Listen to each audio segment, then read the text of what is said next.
They are all our own man. দেশের এক সময়ের জনপ্রিয় চিত্রনায়ক ও নিরাপদ সড়ক চাই আন্দোলনের চেয়ারম্যান ইলিয়াস কাঞ্চন ব্রেইন টিউমারে আক্রান্ত হয়ে দীর্ঘ 7 মাস ধরে অসুস্থ।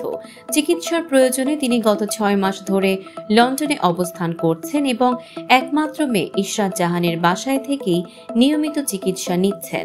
বুধবার 26 নভেম্বর দুপুরে তার শারীরিক অবস্থার সর্বশেষ তথ্য জানিয়েছেন নিশ্চয় প্রতিষ্ঠাতা সদস্য ও ভাইস চেয়ারম্যান লিটন এরশাদ।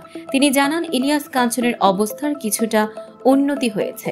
সবচেয়ে স্বস্তির বিষয়, তিনি এখন পুরোপুরি কথা বলতে পারছেন। অসুস্থতার কারণে আগে কথা বলায় যে জড়তা ছিল সেটি এখন অনেকটাই কেটে গেছে। চিকিৎসা সম্পর্কে লিটন এরশাদ জানান, ইতোমধ্যে অস্ত্রোপচারের মাধ্যমে টিউমারের বড় একটি অংশ অপসারণ করা হয়েছে। বাকি অংশ রেডিয়েশন ও কেমোথেরাপির মাধ্যমে নিষ্ক্রিয় করার চেষ্টা চলছে।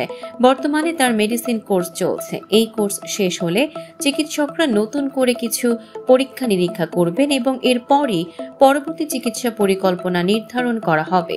তিনি কবে দেশে ফিরতে পারবেন এমন প্রশ্নে লিটন এরশাদ বলেন, নতুন রিপোর্ট হাতে আসলেই বোঝা যাবে চিকিৎসা কতটা ফলপ্রসূ হয়েছে এবং দেশে ফেরার মতো শারীরিক অবস্থা তৈরি হয়েছে কি না।